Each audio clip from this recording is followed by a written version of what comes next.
मैं नहीं रुकूंगी अब, मुझे घर जाना है। मैं इन लोगों की बात नहीं मानूंगी। मुझे निकालो यहाँ से, बचाओ मुझे, बाहर निकालो यहाँ से, कोई दरवाजा खोलो, मुझे घर जाना है, दरवाजा खोलो, बचाओ। चुप कर।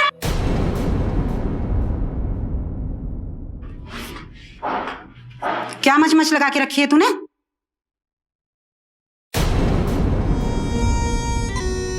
पता नहीं है तुझे कि तू कहां पर है इस वक्त? हीराबाई के कोठे पर। वो जो बिस्तर देख रही है ना, वही आज से तेरा बिस्तर है। उससे तुझे अपना भी पेट पालना है और मेरा भी। ज्यादा मच करने की जरूरत नहीं है। मुझे घर जाने दो, मुझे मेरे पापा के पास जाने दो। मेरी अभी 1 महीना पहले शादी हुई है, मेरे पति मेरा इंतजार कर रहे हैं। तुझे पता है कि तू यहाँ कैसे आई? तेरा पति तुझे यहाँ छोड़कर गया है। झूठ बोल रही हो तुम। झूठ बोल रही हूँ मैं? तुझसे पहले 5 लड़कियां देकर जा चुका है। 4 लाख में सौदा किया है उसने तेरा। बहुत ही मंझा हुआ खिलाड़ी है तेरा पति। पता नहीं कहां से और कैसे मस्त छमिया लेकर आता है वो। नहीं, ये झूठ बोल रही हो तुम। झूठ बोल रही ऐसा नहीं कर सकता। ये सच नहीं है। मुझे घर जाना है। मैसूर शहर की रहने वाली 20 वर्षीय हंसमुख और जिंदा दिल लड़की नैना एक साधारण मध्यम वर्गीय परिवार से थी। पर इस साधारण सी लड़की की जिंदगी में कुछ ऐसे हालात पैदा हुए कि उसने खुद को प्रोस्टिट्यूशन यानी देह व्यापार की दलदल में फंसा पाया। लेकिन नैना आखिर देह व्यापार के इस दलदल में पहुंची कैसे? क्या वाकई एक पति ने अपनी पत्नी को बेच दिया था? नैना अपने पति से बेहद प्यार करती थी और उसे पूरा यकीन था कि उसका पति भी उससे उतना ही प्यार करता है। लेकिन कहीं नैना का यह विश्वास अंधविश्वास तो नहीं था। कोई है? हेलो, सुनिए।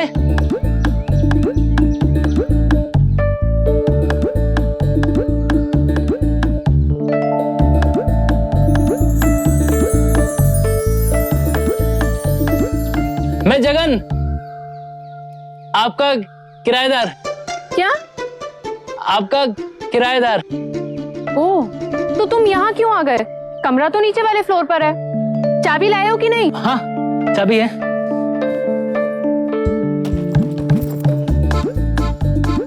ये चाबी। मैं क्या करूंगी इस चाबी का? रखो अपने पास, तुम्हारी चाबी है। अच्छा इधर आओ। जी। ये मिर्चियाँ सुखाओ। हाँ? क्या? हाँ, मिर्ची सुखाओ। रहने दो, तुमसे नहीं होगा। तुम ना एक काम करो, ये कपड़े तार पे सुखा दो। हाँ? पकड़ो।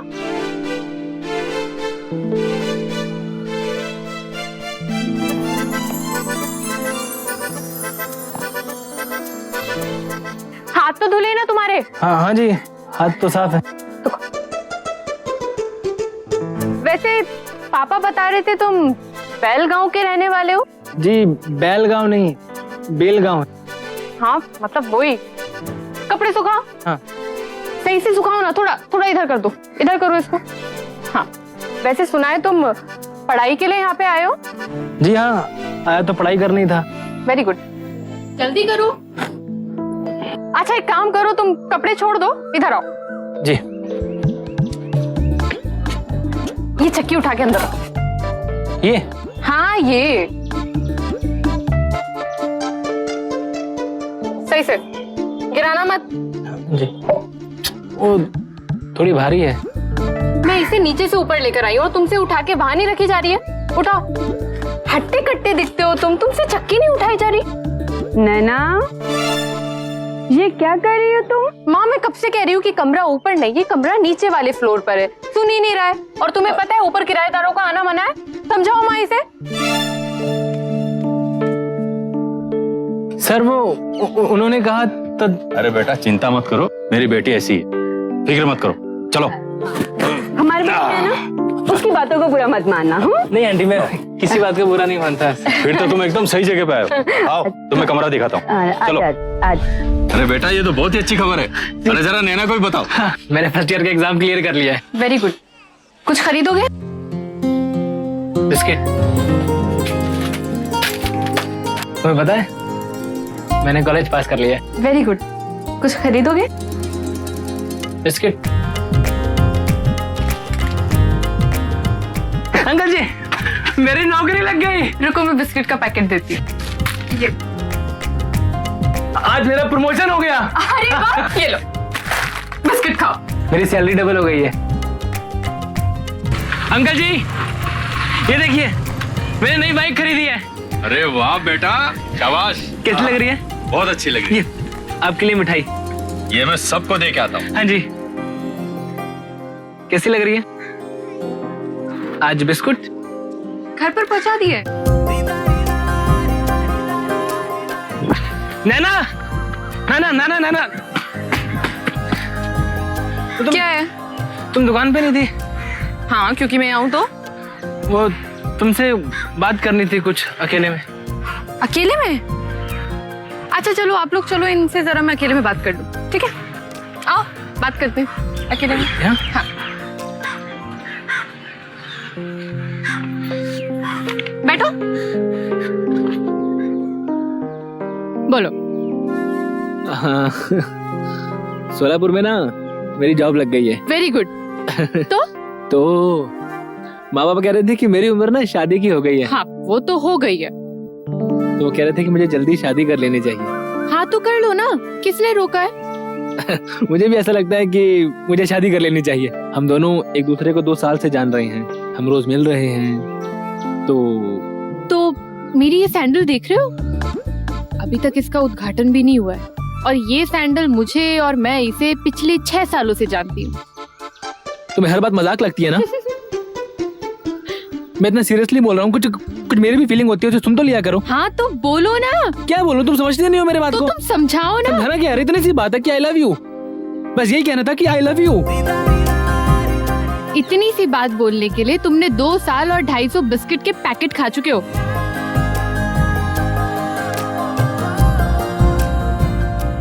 तुम शर्मा रहे हो? नहीं। हाँ? नहीं नहीं। हे भगवान, किस भूंदू से प्यार कर बैठी हूँ मैं। चलिए, अब शादी भी हो गई, अब भोजन का प्रबंध है। इतना शॉर्ट टाइम था कि आपको इतना जल्दी सोलापुर से आना पड़ा, पर क्या करें, अगला मुहूर्त 6 महीने बाद का था।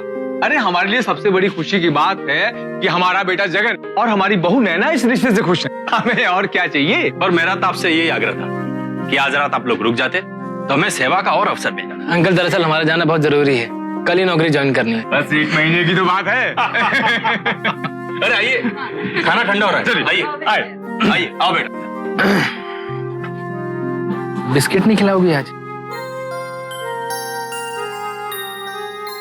अरे सुनो बेटा, तुम वैसे आज ही जा रहे हो, कम से कम साथ में एक चाय तो पी लो। हाँ भाई, चाय तो बनती है। अरे जा बेटा। अरे शर्मा मत, जाओ जाओ। शर्माता है। तुम्हारे बाबूजी वैसे बड़े समझदार हैं, हम दोनों को साथ में रहने का मौका दे दिया।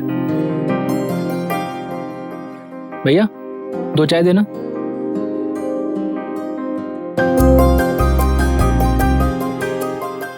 नैना, कभी सोचा नहीं था कि हम अपनी सुहागरात ऐसे मनाएंगे। कोई बात नहीं, 1 महीने की तो बात है बस। तुम्हारे बिना जाने का मन नहीं कर रहा। मैं भी नहीं चाहती कि तुम जाओ। तो साथ चलो ना मेरे। सोलापुर सोलापुर। चलो, तुम्हारी बस का टाइम हो गया। नैना और जगन पहले दोस्त बने, धीरे धीरे दोस्ती प्यार में बदली, और फिर दोनों ने जीवन साथी बनने का निर्णय ले लिया। जिस घर में जगन 2 साल पहले किराएदार बनकर आया था, आज उसी घर का दामाद बनने जा रहा। शादी के तुरंत बाद पति का साथ न मिलने से नैना निराश हो गई, लेकिन आखिरकार 1 महीने बाद वो समय भी आ ही गया। बेटा, तुम अकेली जा रही हो, बिल्कुल अच्छा नहीं लग रहा है। मुझे तुम्हारे साथ चलना चाहिए। हाँ, और बेटा मैंने टिफिन रख दिया है, रास्ते में खा लेना। हाँ हाँ पापा, आप मेरी टेंशन बिल्कुल मत लो। अब मैं बच्ची नहीं रही हूँ, और मैं वहाँ पहुँचकर आपको फोन कर दूंगी। और यहाँ पे दुकान भी तो आपको संभालनी है ना अकेले। अरे ठीक है हमारी बेटा, लेकिन बराबर फोन करना, ठीक है? पहुँचते ही भूलना मत। जगन, बोलो। कहाँ पहुंची? मैं मैसूर। तो ऐसा बोलो ना यार, अभी तक निकली नहीं हो तुम। तुम जैसे सवाल पूछोगे वैसे ही जवाब दूंगी ना। अच्छा सुनो, बीच बीच में फोन करती रहना, रनिंग कमेंट्री देना मुझको। जो हुक्म। मैडम जल्दी चलिए, बस निकल रही है। आप जगन, बस चल रही है, मैं तुम्हें थोड़ी देर में फोन करती हूँ। बाय। जी अरे बेटा अपना ध्यान रखना, ध्यान रखना। अरे जीते रहो बेटा, आराम से। चलिए।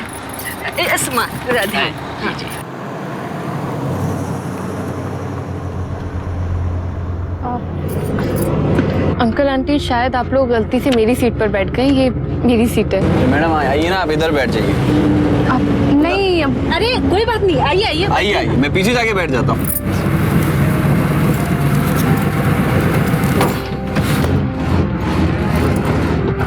हाय, मैं रश्मि। नैना। वो मेरे हस्बैंड हैं।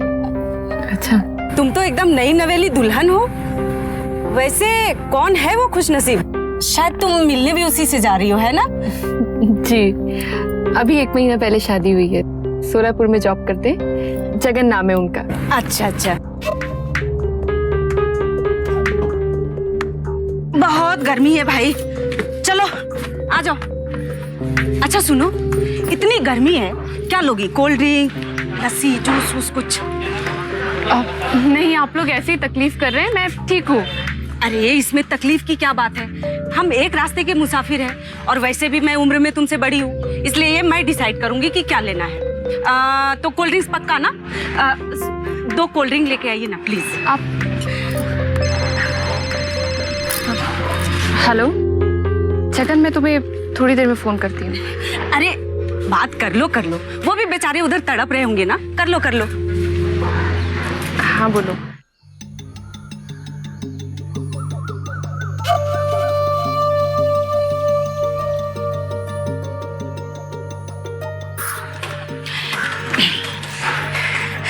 चलो जगन, ये बस चलने वाली है, थोड़ी देर में बात करती हूँ। आप ऐसे ही तकलीफ कर रहे हैं, मैं ठीक हूँ। अरे इसमें तकलीफ की क्या बात है? और ये तुम्हारे नाम से आया है, इसे तुम अभी पियो। हाँ पियो।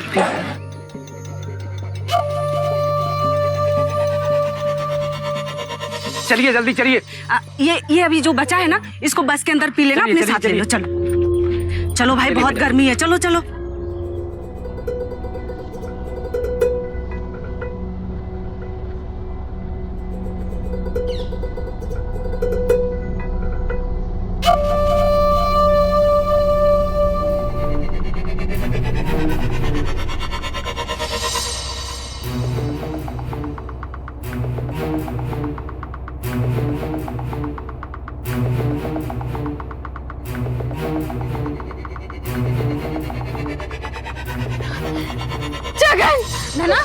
नैना क्या हुआ? अरे कुछ नहीं, इसे ना बेहोश होने की बीमारी है। आप लोग बैठिए। आप जानती हैं इसे? हाँ, मैं इसे अच्छी तरह जानती हूँ। इसे थोड़ी देर में होश भी आ जाएगा। वैसे भाई साहब, अगला स्टॉप कौन सा आने वाला है? कोल्हापुर। अच्छा। ए जी सुनिए ना, जरा सुनील को फोन कर दीजिए, वो गाड़ी लेकर के आ जाएगा। हेलो, चिड़िया का बच्चा घोंसले से गिर चुका है, उसके आकर उठाने की तैयारी करो।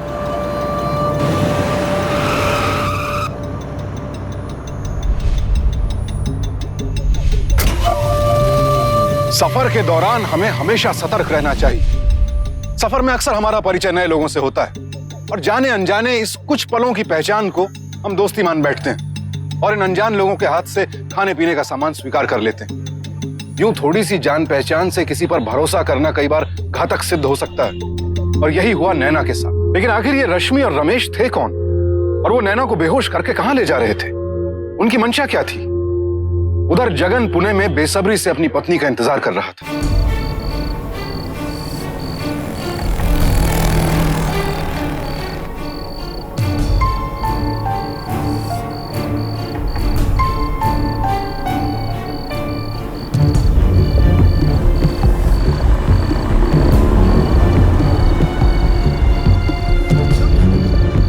सर, अभी इसके बाद एक और गाड़ी होगी ना?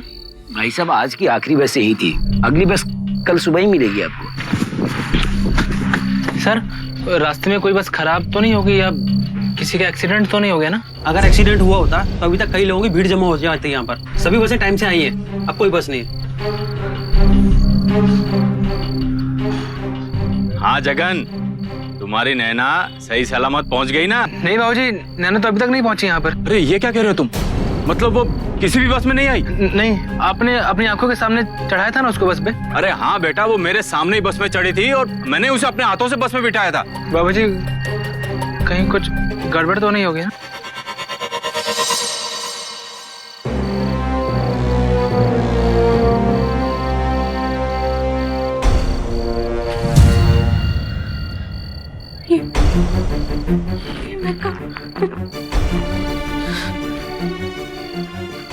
मेरे कपड़े किसने बदले? मेरा सामान, मेरा फोन। मानी क्या नहीं मानी है अभी तक? इतना मार खाने के बाद भी अड़ी हुई है। ऐसी लड़कियों को मैं बहुत अच्छे से मानती हूँ। ट्रीटमेंट दे रहा है इसको दोबारा। कहाँ हूँ मैं? अफगानिस्तान का नाम सुना है? हाँ? पाकिस्तान का नाम सुना है क्या कभी? और नेपाल? हाँ? तुम क्या दोनों उधर खड़े होकर हंस रहे हो? इधर आओ, चलो इधर आओ। बोल, तुम मानेगी कि नहीं मानेगी? हाँ, चलो लेके चलो इसे। 2007 में किए गए महिला एवं बाल विकास मंत्रालय के एक सर्वेक्षण के अनुसार हमारे देश में 40 लाख से भी ज्यादा औरतें वेश्यावृत्ति के दलदल में अपना जीवन व्यतीत कर रही हैं। अकेले मुंबई शहर में ही 3 लाख से ज्यादा औरतें इस घिनौने और डरावने व्यवसाय के जरिए अपनी रोजी रोटी कमाती हैं। यही नहीं, हमारे देश में हर साल ग्रामीण इलाकों से और साथ ही साथ बांग्लादेश और नेपाल से भी हजारों लड़कियों को या तो झूठी शादी करके या फिर नौकरी का लालच देकर हमारे बड़े शहरों के रेड लाइट डिस्ट्रिक्ट्स में लाकर बेच दिया जाता है। और इन रेड लाइट डिस्ट्रिक्ट्स में लाने के बाद इन लड़कियों को दिल दहला देने वाली शारीरिक और मानसिक यातना दी जाती है ताकि वो निर्विरोध इस व्यवसाय को अपना लें। नैना भी एक ऐसे ही प्रोस्टिट्यूशन रिंग का शिकार हो गई थी। उस बेचारी को तो अब तक ये भी नहीं मालूम था कि वो किस शहर में है। ऊपर से उसे ये यकीन दिलाया जा रहा था कि उसे बेचने वाला कोई और नहीं, उसका अपना पति जगन ही था। उधर जगन और नैना के पिता इस उम्मीद में अखबारों, पुलिस स्टेशन और अस्पतालों के चक्कर काट रहे थे कि कहीं से भी कोई सुराग मिल जाए नैना का।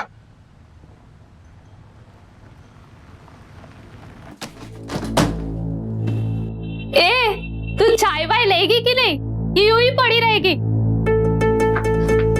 देखिए, मैं आपके आगे हाथ जोड़ती हूँ, मुझे घर जाने दो। मुझे नहीं पता मैं यहाँ कैसे आ गई हूँ। घर पे ना सब। आवाज बंद कर। तेरे चक्कर में ना मेरे यहाँ के सारे ग्राहक भाग जाएंगे। आवाज कर रही है, चल जा यहाँ से। सुनिए मेरी बात। चाय चाय चाय चाय। ए हीरो लग रहा है, चल चाय दे। चाय चाय चाय चाय चाय चाय चाय चाय चाय चाय चाय। सुनो, चाय चाहिए? हाँ हाँ दीदी चाय। मेरा ना एक काम कर, मेरे घर पे ना एक फोन लगा दो। मुझे नहीं पता मैं यहाँ कैसे आ गई। लोग मुझे जबरदस्ती उठा के ले आए। मैं तुमसे विनती करती हूँ, मेरे घर पे फोन करके बता दो कि मैं यहाँ पर। प्लीज। मुझे चाहे ऐसे लफड़े में नहीं पड़ना। अगर तेरी मैडम को पता चल गया कि मैंने फोन मिलाया है तो मेरी तो गेम बजा देंगे। मेरी बात समझने की कोशिश तो करो एक बार। खुजर क्या आया? चल निकल इधर से, चल। हाँ साहब, दीदी मुझे जाना होगा। अच्छा,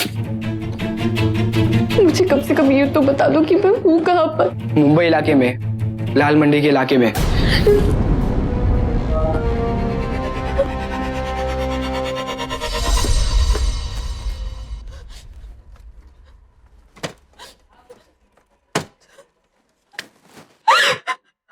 सर 2 दिन हो चुके हैं नैना को लापता हुए। आपने FIR तक दर्ज नहीं की है। अरे मला सांग, ही घटना घडली कुठे? म्हणजे सोलापूरला, मैसूर में, किसी हाईवे पे, किसी गांव में, या किसी गंदे नाली में, या किसी कच्ची सड़क पे? कहाँ, कुठे? मैसूर से क्या, बस एक बार इस थाने के इलाके से बाहर गई ना तो मेरी जिम्मेदारी खत्म। लड़की के सेल रिकॉर्ड्स निकलवाया मैंने। आखिरी बार निपानी के टावर नंबर 12 पे फोन चमका था। निपानी कहाँ है? कर्नाटक में, और हम सोलापुर, महाराष्ट्र में।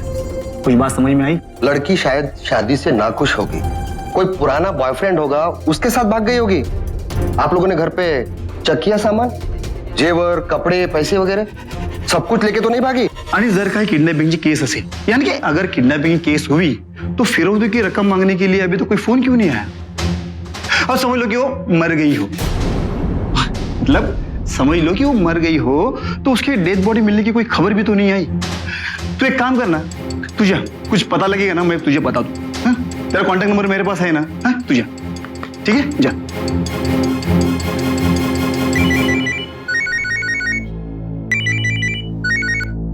हाँ बाबूजी। कुछ बात हुई क्या बेटा? बाबूजी यहाँ कोई एक्शन लेने के लिए तैयारी नहीं है। लड़की हमारी गई है, जो कुछ भी करना होगा हमें ही करना होगा। मैं सोलापुर आता हूँ बेटा, तुम चिंता मत करो। शोलापुर और मैसूर दोनों जगहों की पुलिस ने यह कहकर एफआईआर दर्ज करने से इनकार कर दिया कि मौका वारदात उनके थाना क्षेत्र में है ही नहीं। लेकिन ऐसे मामले जहां पर यह तय करना मुश्किल हो जाए कि जुर्म कहां हुआ है, शिकायतकर्ता आखिर जाए तो किसके पास जाए। इस मामले में पुलिस के गैर जिम्मेदाराना रवैये की वजह थी थाना प्रभारियों की अपने क्षेत्र में अपराधों की संख्या कम दिखाने की प्रवृत्ति। एफआईआर नहीं तो अपराध नहीं, और अपराध नहीं तो थाना प्रभारी का ड्यूटी रिकॉर्ड प्रशंसनीय माना जाएगा।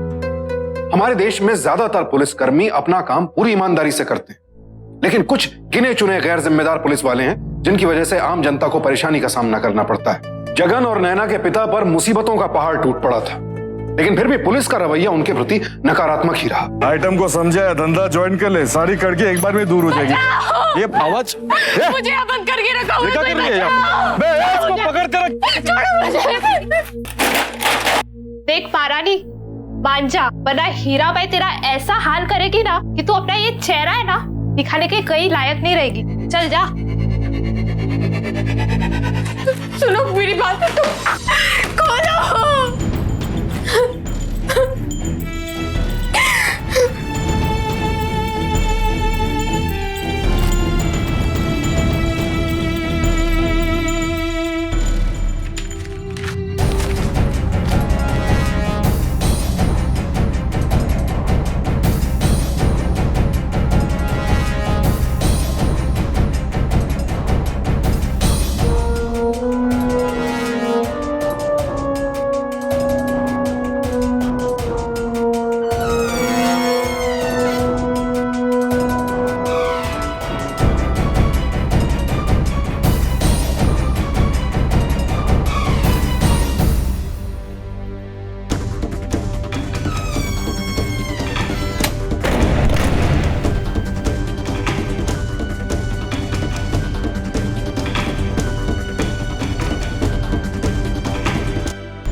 हीरा भाई यहाँ आओ, ये क्या लिख रखा है दीवार पर?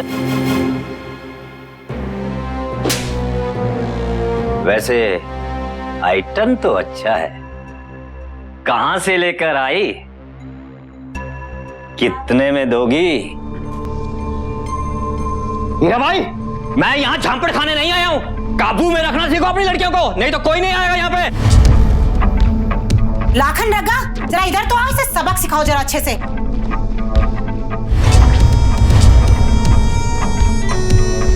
ट्रीटमेंट दे जरा इसे, ठीक से जलाओ इसे, बहुत मचमच कर रही है।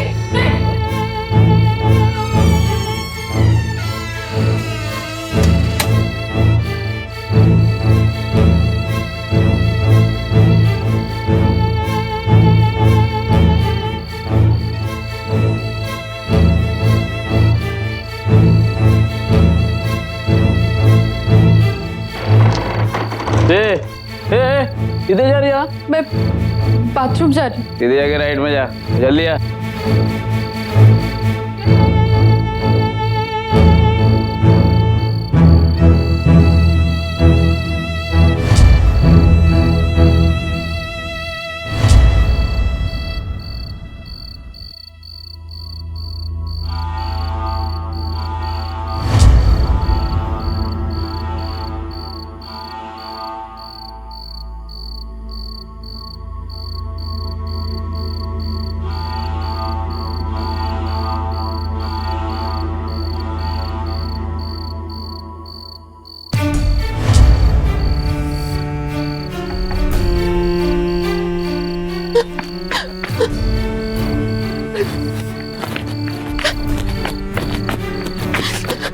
सुनिए सुनिए सुनिए सुनिए, क्या है? मुझे लो, वो हीरा भाई ने अपने कोटे में जबरदस्ती बिठा। मुझे बचा लीजिए प्लीज, मुझे बचा लो प्लीज। क्या प्रॉब्लम है? हाँ, आपका जो भी प्रॉब्लम है ना डिटेल में बताओ। मेरा नाम नैना कामत, मैं मैसूर से हूँ। अच्छा। मुझे मैसूर और शोलापुर हाईवे से किडनैप कर लिया था और ये हीरा भाई के कोटे पर भेज दिया। एक मिनट, हीरा भाई का कोटा किधर है? यही नजदीक में। गाड़ी काट रहे हैं। अब चलिए बैठिए गाड़ी में, देखिए क्या करता हूँ।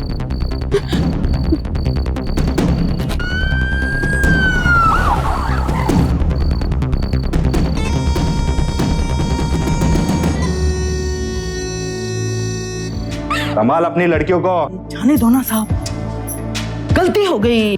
अभी तो मैं जा रहा हूँ, पर हफ्ता टाइम पे मांगता है और ये मचान नहीं मांगता दोबारा। जा शिंदे, मिल जाएगा पैसा। मुझे मेरे घर जाने दो प्लीज। इसको अपने कमरे में लेकर जा। रुको तुम दोनों। क्या बोली तू कि तू अभी तक कवारी है? हटो तुम दोनों यहाँ से। 25 लाख की चुड़िया है ये मेरी। नहीं, मैं सब कुछ नहीं करूंगी जो तुम लोग बोलोगे। अरे चुप कर। तेरे जैसी लड़कियों को संभालना मुझे बहुत अच्छे से आता है। बैटरी निकालो तो तुम दोनों जरा। बुरी तरह से डराए धमकाए जाने के बावजूद नैना ने असाधारण साहस का परिचय दिया और कई बार इस नर्क से भागने की कोशिश की, लेकिन यह उसका दुर्भाग्य था कि उसकी हर कोशिश नाकाम रही और पुलिस की मिलीभगत ने तो उसके लिए इस काम को असंभव बना दिया। इन कोशिशों के परिणाम स्वरूप नैना को यातना भी दी गई। सिगरेट से जलाया गया, इलेक्ट्रिक शॉक्स दिए गए, रात भर जगा कर रखा गया। उसकी हिम्मत को तोड़ने का हर संभव प्रयास किया गया। नैना के साथ जो हो रहा था वो वेश्यावृत्ति की निर्दयता का असली चेहरा है, जहां इंसानों के साथ जानवरों से भी बदतर सलूक किया जाता है। कोई समाज, कोई कानून इस बर्बरता की अनदेखी नहीं कर सकता, लेकिन फिर भी ये रेड लाइट डिस्ट्रिक्ट हमारे शहरों में बेरोक टोक बेलगाम मौजूद है, जहां हर रोज मासूम जिंदगियों को कुचला जाता है। दीदी चाय। दीदी तेरे लिए स्पेशल बनवाई है। दीदी मर जाऊंगी, मुझे नहीं रहना यहाँ पर।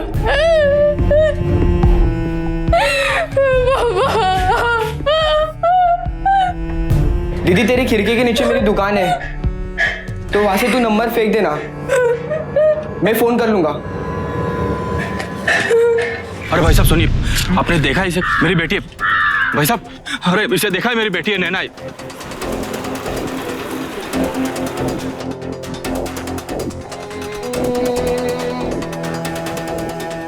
आपको कहीं भी दिखते ना सर, फोन कीजिएगा सर।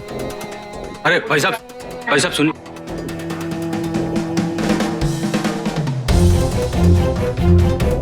बाबूजी यही बस होगी, बाबूजी यही बस है। चलो भाई, भाई साहब चलो। ये आपने देखा कहीं इनको? हाँ, लेकिन इसे तो मैंने कोल्हापुर में उतारा था। पिछले मंगलवार या बुधवार की बात रही होगी।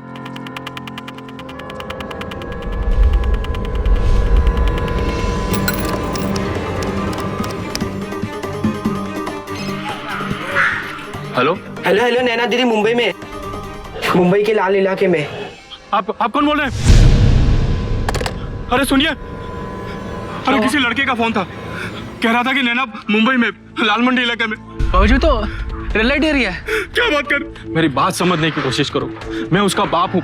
तुम अकेले कैसे ढूंढोगे इतने बड़े शहर में? बाबूजी मैं जानता हूँ नैना आपकी बेटी है, लेकिन आपकी बेटी होने के साथ साथ वो मेरी धर्मपत्नी भी है, तो जहाँ भी होगी उसे ढूंढ के आपके सामने लेकर आऊंगा। अच्छा बोल। लाल मंडी इलाका मुंबई का सबसे बड़ा और देश का दूसरा सबसे बड़ा रेड लाइट डिस्ट्रिक्ट है। यहाँ 15 छोटी छोटी गलियों में 500 कोठों से भूगोल बनता है इस इलाके का, जहाँ तकरीबन 10,000 महिलाओं से वेश्यावृत्ति करवाई जाती है। जगन को इस नर्क से निकालना था नैना को। जिस तरह हिंदू पौराणिक कथा में सावित्री अपने पति सत्यवान को यमराज से वापस ले आई थी, उसी तरह आज जगन को अपनी पत्नी को वापस लाना था।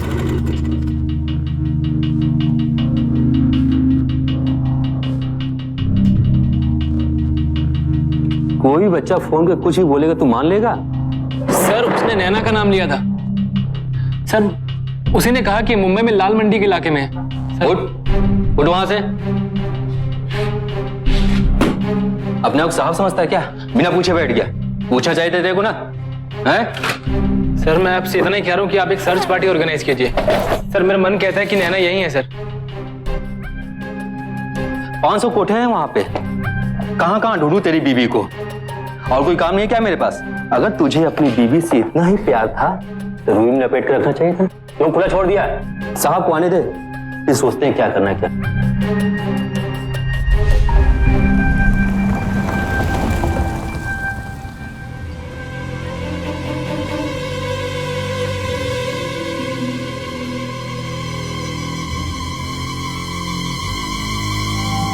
अरे अरे अरे भाई साहब, अरे भाई साहब एकदम पोला माल गिलाता हूँ मैं।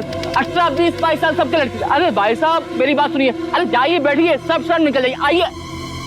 अरे सेठ सेठ, अरे क्या बात का क्या टाइम पे आया। अरे तुमको एक नंबर नया फ्रेश माल मांगता है ना, बस इधर ही मिलेगा, या इधर रहते हैं, सही है, मांगता है। ओ सेठ सेठ, अरे सेठ रुको तो।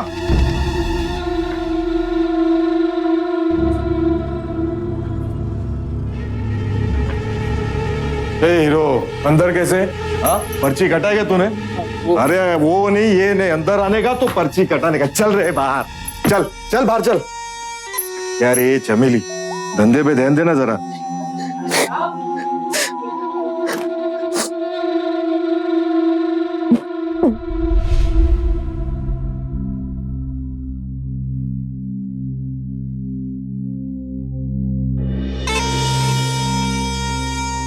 हीरो, हाँ बैठ बैठ बैठ। तो तू अपनी बीवी को ढूंढ रहा है? जी सर, ये उसका फोटो है। नैना, नैना नाम है? जी सर। तुझे क्या लगता है इतनी बड़ी मंडी में किसी लड़की को ढूंढना खाने का काम है? ए छोटो, चाय ले गया? हाँ साहब। आप ही बताइए मैं क्या करूं? चाय साहब। चल ले, तुम ऐसी कोई भी हरकत मत करो जिसकी वजह से तुम्हारी या तुम्हारी बीवी की जान को खतरा हो। मैं कुछ मदद करता हूँ तुम्हारी। Thank you sir. टेंशन मत ले, चल बैठ, पैसा ले ले इससे। ए हीरा भाई, बात समझने का कोशिश कर। नैना का पति उसको ढूंढते हुए इधर तक आ गया है। उसके पति का पुन ज्यादा कुछ नहीं कर सकता है, मार सकता है, ठोक सकता है, धमका सकता है, इससे ज्यादा कुछ नहीं। उसको अगर मैंने टपका है ना, उसको ढूंढते हुए फिर कोई और आ जाएगा, फिर कोई और ये सिलसिला रुकने वाला नहीं, ऐसे ही चलते रहेगा। इससे अच्छा उसका नीलामी फटाफट करो, मचान खत्म करो यार। बैटरी निकाल जरा। इंसान के शरीर में दर्द सहने की एक सीमा होती है, और जब वो सीमा पार हो जाए तो फिर इंसान को कुछ भी करने के लिए विवश किया जा सकता है। नैना ने बहुत बहादुरी से इन दरिंदों का सामना किया था, लेकिन वो समय भी आ गया जब नैना की दर्द सहने की क्षमता समाप्त हो गई। दीदी चाय पी लीजिए ना दीदी। दीदी एक आदमी है जो शायद तुम्हें ढूंढ रहा है, वो अपना नाम जगन बता रहा है। तू जगन को मेरे पास लेकर आएगा? दीदी मैं पूरी कोशिश करूंगा। रुको, तू कितना कुछ कर रहा है नवीन, शायद कोई सगा भाई इतना करता होगा। मैं तो रोज ये सब ऐसे ही देखते रहता हूँ, पर तुम्हारी तकलीफ मुझसे देखी नहीं गई। और वैसे मेरा नाम टाइम पास नहीं है, राजू है।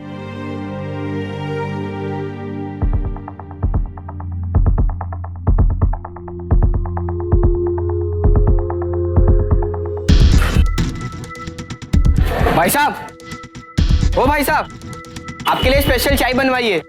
मेरे लिए? हाँ हाँ हाँ, आपको।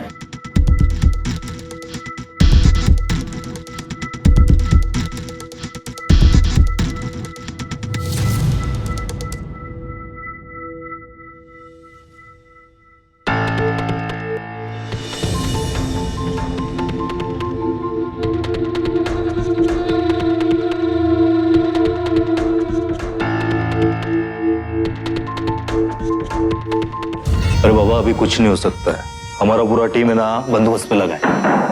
सर तो सही पता भी मिल चुका है। जास्त तो बोलो ना को। कैसे मान लो पता सही है, कल कोर्ट के कोई भी पुलिस स्टेशन में आएगा, बकवास करेगा, उस बकवास पे पुलिस वाले कार्रवाई शुरू कर देंगे। एड़ा समझा क्या पुलिस वालों को तूने? बहुत सख्त जान है ये, अभी तक लड़ रही है। ए खुश कर देना, मेरा 25 लाख का घाक है ये, समझी? अब समझ में आ रहा है। मिले हो ना उन सबसे, तू भी पैसा खाता ना, तू भी मत जाम लगाएगा साले मेरे पे तू। पैसा होता ना? हाँ तावड़े लगा इस पे charge on duty police officer पे। इसने हाथ उठाया, इसने मेरे को मारा, तुम सब लोगों ने देखा। आता तुला तुझी औकात दाखव तो चल साले।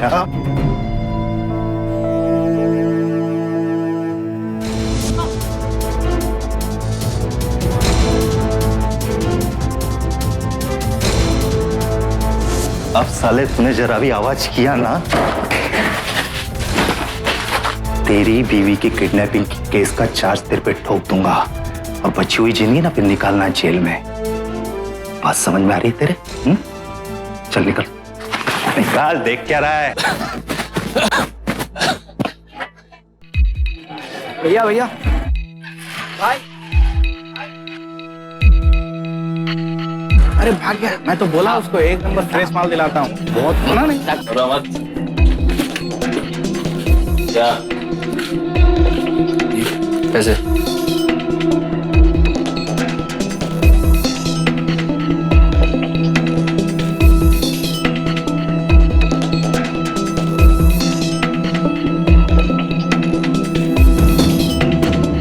ओ कमल का फूल, मुंडी उठा, चल दिखा सेठ को अपना चेहरा।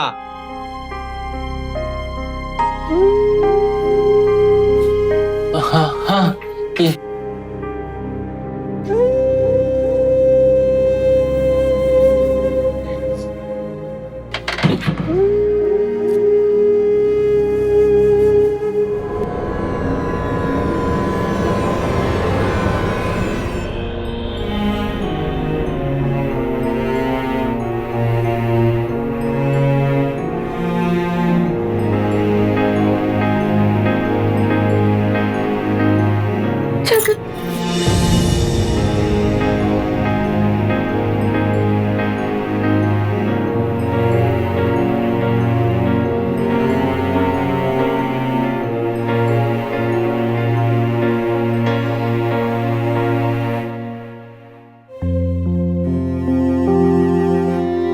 जगत, तुम चली जाओ यहाँ से। अब मैं बस बस बस नैना देख, तुझे कभी भी कुछ भी बोलने की जरूरत नहीं मुझे। हाँ, ना आज ना कल और ना कभी। मैं कभी तुझ पर उंगली नहीं उठाऊंगा और ना ही किसी को उठाने दूंगा। एक बार तुमको यहाँ से बाहर निकाल, उसके बाद हम यहाँ से बहुत दूर चले जाएंगे, इन सब से बहुत दूर। हाँ? ये हो गया क्या? हाँ आता हूँ अभी। नैना मुझे भी जाना होगा, मैं किसी समाज सेवा संस्था के पास जाऊंगा और तुमको इस नरक से दूर ले जाऊंगा। अपना ख्याल रखना, मैं बहुत जल्द आऊंगा।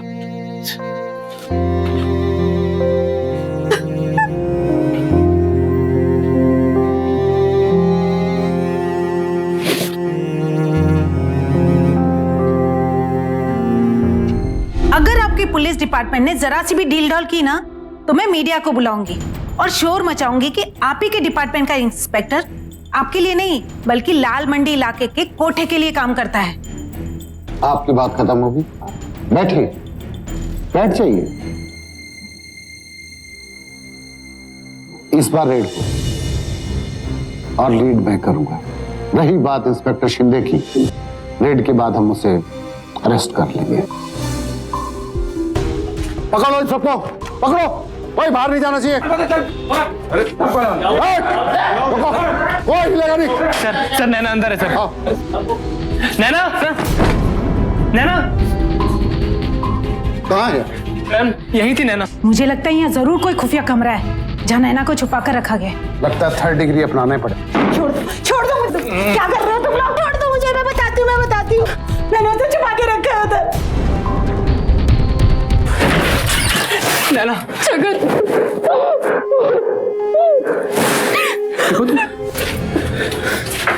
अरे साहब सुनिए तो सही। बहुत हो गया तेरे नाटक यहाँ पर। एक मिनट, पूरे एरिया में तेरे धमाल सुनिए तो सही साहब। अरे एक साहब,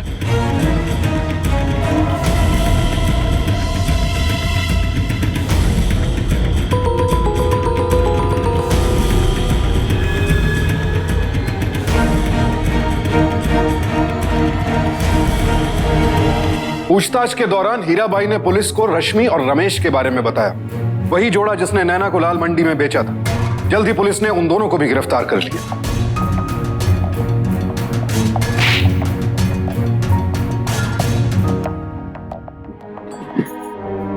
बाबा देखिए कौन आया है। अरे आओ बेटा आओ, जीते रहो बेटा, आओ। आज एक बेटी के साथ बेटा भी मिल गया मुझे। राजू इधर आ।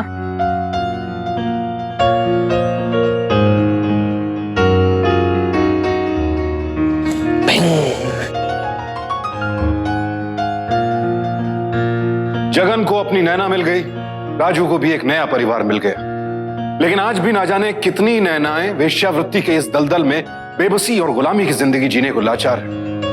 और अगर ये महिला इस दलदल से निकलना भी चाहें, तो क्या हमारा पुरुष प्रधान समाज उन्हें खुले दिल से स्वीकार करने के लिए तैयार है?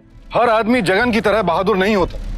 उसने न सिर्फ अपनी पत्नी को लाल मंडी जैसे इलाके से बाहर निकाला, बल्कि उसे बिना सवालों के कटघरे में खड़े किए स्वीकार भी किया। वेश्यावृत्ति को दुनिया का सबसे पुराना व्यवसाय माना जाता है। एक समय था जब हमारे समाज में वेश्याओं को नगरवधु की उपाधि से सुसज्जित किया जाता था। समाज में उनका एक अनूठा स्थान था। लेकिन गए वर्षों में समाज ने इन बेबस औरतों को उनके हाल पर छोड़ देना ही समझदारी समझा। और अगर यही सोच रही तो आने वाले समय में न जाने कितनी नैनाएं इस दरिंदगी का शिकार होंगी। शायद समय आ गया है कि अब हम अपनी आवाज उठाएं और अपनी बहुओं और बेटियों के साथ हो रहे इस अत्याचार के खिलाफ एकजुट होकर खड़े हों। अब मुझे सुशांत सिंह को इजाजत दीजिए।